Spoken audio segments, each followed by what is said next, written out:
நம்ம ரெகுலராகவே வந்து இண்டெக்ஸை பற்றின டீட்டெயில்ஸ் வந்து நம்ம பார்ப்போம். இன்றைக்கி இண்டெக்ஸை பற்றின டீட்டெயில்ஸ் பார்க்காம இன்றைக்கி வந்து நம்ம ஒரு ஸ்டாக்கை பார்க்க போகிறோம். ஸோ வந்து கர்நாடகா பேங்க்கை தான் நம்ம பார்க்க போகிறோம். நீங்கள் ஸ்க்ரீனில் பார்த்துட்டு இருப்பீங்க.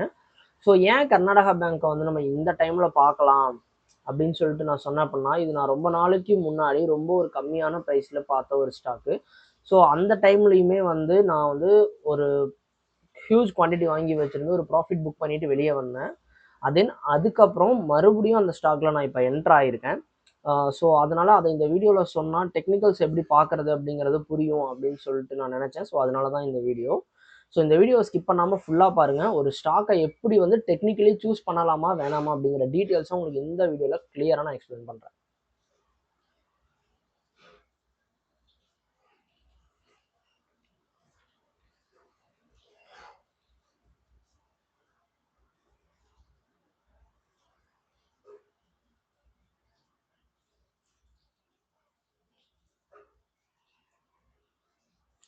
ஸோ இந்த இண்டிகேட்டர்ஸை வந்து நான் ஒரு சில இடத்துக்கு வந்து நான் யூஸ் பண்ணுவேன். அதை நான் உங்களுக்கு சொல்கிறேன். இது வந்து ஒன் டே டைம் ஃப்ரேமில் இருக்குது. நீங்கள் ஒரு ஸ்விங் ட்ரேடர், நீங்கள் வந்து ஒரு எடுத்து ஒரு 1 இயர் வரைக்கும் என்னால் ஹோல்டு பண்ண முடியும் அப்படின்னு சொல்கிறீங்கன்னா, நீங்கள் வந்து ஒன் டேலேருந்து டேரெக்டாக 1 மந்த்துக்கு ஸ்விட்ச் ஆகிடுங்க. ரொம்ப சேஃபாகவும் இருக்கும். தென் உங்களுக்கு ஐடியாவும் கொஞ்சம் கிளியராக கிடைக்கும்னு வச்சுக்கோங்களேன். ஸோ ஸ்ட்ரக்சர் நல்லாயிருக்கும். ஓகே,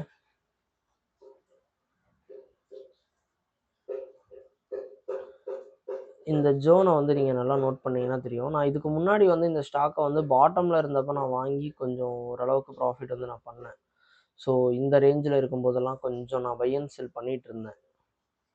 ஓகே, இப்போ இந்த ஸ்டாக்கை சூஸ் பண்ணுறதுக்கு என்ன காரணம்னா, ஸோ ஆல் டைம் ஹை அப்படிங்கிற ரேஞ்சுக்கு இந்த ஸ்டாக் அப்படிங்கிறது வந்துருச்சு நியர்லி. ஸோ ஃபஸ்ட்டு இது ஒரு ஆல் டைம் ஹையாக இருந்தது.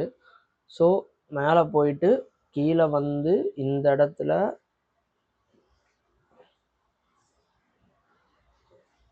அதாவது ஒரு ஸ்டாக்கு டேரெக்டாக பிரேக் அவுட் ஆகி அப்படியே மேலே போயிட்டு இருக்கனால என்ட்ரி கொடுக்கக்கூடாது. எங்கேருந்து வேணாலும் அது திரும்ப கீழே வரும். ஸோ இந்த இடத்துல நியர்லி நல்லா பார்த்தீங்கன்னா தெரியும், கீழே வந்து மறுபடியும் இந்த இடத்துல ஒரு சஸ்டைன் ஆகி அங்கேருந்து இந்த ஸ்டாக் ஏற ஆரம்பிச்சுது. அரௌண்டு நான் வந்து இந்த ரேஞ்சை கட் பண்ணும்போது நான் அரௌண்ட் வந்து என்ட்ரி கொடுத்தேன். அதாவது நியர்லி இந்த இடத்த கட் பண்ணும்போது நான் வந்து என்ட்ரி கொடுத்தேன். ஸோ ஓகே, ரிவர்சல் கன்ஃபர்மேஷன் எனக்கு அங்கே கிடச்சிருச்சு அப்படிங்கிறதுனால. ஸோ நான் இதை எதை பேஸஸாக வச்சு நான் வந்து எக்ஸிட் ஆவேன், இதில் போயிட்டு இந்த இண்டிகேட்டர் பார்த்துக்கோங்க. 20, 50, 100, 200 இந்த இண்டிகேட்டரில் போயிட்டு ஒன் டே டைம் ஃப்ரேம் ஸ்விட்ச் பண்ணிக்கலாம். நீங்கள் 1 மந்தில் தான் என்ட்ரி ஆகணும் அப்படிங்கிறது கிடையாது. ஓகே, ஒன் டேவை வச்சுமே இந்த ஸ்ட்ராட்டஜியை யூஸ் பண்ணி நீங்கள் அப்ளிகபிள் என்ட்ரு ஆக முடியும்.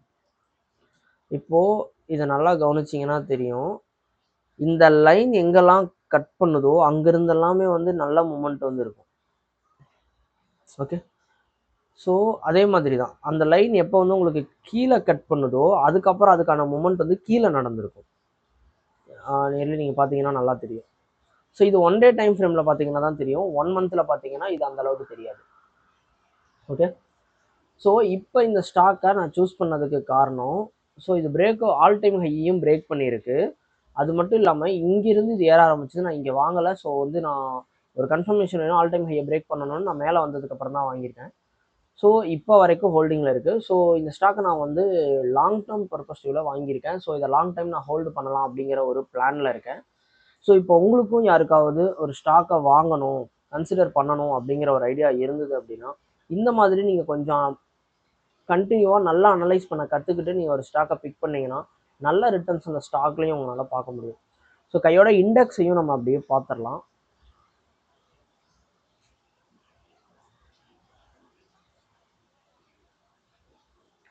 இண்டெக்ஸோட சுச்சுவேஷன் இப்போ எப்படி இருக்குது, மண்டே ட்ரேட் பண்ணுறதுக்கான சினாரியோ என்ன அப்படிங்கிறத நம்ம பார்த்துடலாம். ஸோ நம்ம இதுக்கு முன்னாடி கொடுத்துருந்த லெவலை நிஃப்டி நல்லாவே வந்து சப்போர்ட் பண்ணியிருந்தது, கரெக்டாகவே போயிருந்தது. பட் இந்த இடத்துல தான் இப்போது ஒரு சஸ்டைன் ஆகிட்டு நின்றுட்டுருக்கு. ஸோ இங்கேருந்து இது ஃபர்தராக மேலே போகிறதுக்கும் சான்ஸ் இருக்குது, இல்லைனா அது ரிவர்ஸ் ஆகிறதுக்கும் சான்ஸ் இருக்குது. ஏன்னா மார்க்கெட் கண்டிஷன் இப்போ அந்த மாதிரி சுச்சுவேஷனில் தான் இருக்குது இல்லையா. ரைட், இப்போ நம்ம டேரெக்டாக 5 மினிட்ஸ்க்கே போயிடுவோம். ஹை அண்ட் லோ மட்டும் நான் உங்களுக்கு நான் ட்ரேட் பண்ணுறதுக்கு எடுக்கிறத நான் சொல்லிடுறேன். ஸோ நீங்கள் வந்து இதை கட் பண்ணுற வரைக்கும் நியர்லி இதை கூட கட் பண்ணலாம். இதை கட் பண்ணுற வரைக்குமே நீங்கள் ஃபோக்கஸ் பண்ண தேவையில்லை. இதை கட் பண்ணி க்ளோஸ் வைக்கிற வரைக்கும் நீங்கள் வெயிட் பண்ணலாம். ஃபர்தராக இதை கீழே இந்த லெவலை கட் பண்ணி க்ளோஸ் வைக்கிற வரைக்கும் நீங்கள் வெயிட் பண்ணலாம். இது வீடியோ கொஞ்சம் பெருசாக போகுதுங்கிறதுனால நான் கொஞ்சம் ஷார்ட்டாக சொல்லிட்டேன். இல்லைன்னா உங்களுக்கு இன்னும் கொஞ்சம் கிளியராக இருக்கும்.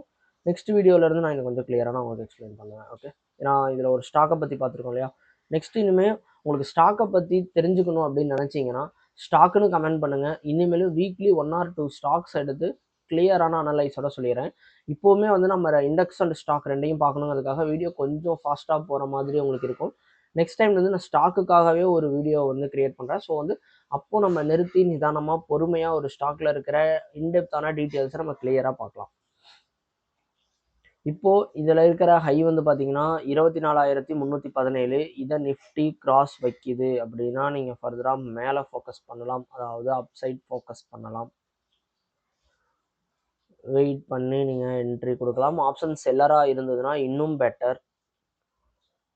அதுவே டவுன் சைட் போகுது அப்படின்னா 24,200 இதை கட் பண்ணும்போது நீங்கள் டவுன் சைட் ஃபோக்கஸ் பண்ணலாம். நான் எப்போவுமே சொல்லுவேன், ஆப்ஷன் பையிங்கை விட ஆப்ஷன் செல்லிங்கை தான் ரொம்ப சேஃபாக இருக்கும். ஸோ அது கேபிட்டல் அதிகம் அப்படிங்கிறதுனால பண்ணாமல் இருக்கக்கூடாது. ஸோ நீங்கள் ஆப்ஷன் பையராக இருந்தீங்கன்னா முடிஞ்ச வரைக்கும் ஆப்ஷன் செல்லிங்க்கு மூவ் ஆகிறதுக்கு ட்ரை பண்ணுங்கள். நான் எக்ஸல் ஷீட்டை வச்சு ஒரு கம்பெனியை எப்படி சூஸ் பண்ணுறது அப்படின்னு சொல்லிட்டு நான் ப்ரீவியஸாக ஒரு வீடியோ வந்து போட்டிருக்கேன். ஸோ அந்த வீடியோவை போய் செக் பண்ணி பாருங்கள், உங்களுக்கு ஒரு ஐடியா கிடைக்கும். அந்த எக்ஸல் ஷீட் இன்கேஸ் உங்களுக்கு வேணும், அதை பற்றின டீட்டெயில்ஸ் தெரிஞ்சுக்கணும் அப்படின்னு நினச்சிங்கன்னா எக்ஸல் ஷீட்டுன்னு கமெண்ட் பண்ணுங்கள். நான் அதுக்காக செப்பரேட்டாக ஒரு வீடியோ வந்து மேக் பண்ணி நான் போடுறேன். தேங்க்யூ. நம்ம நெக்ஸ்ட் வீடியோவில் பார்க்கலாம்.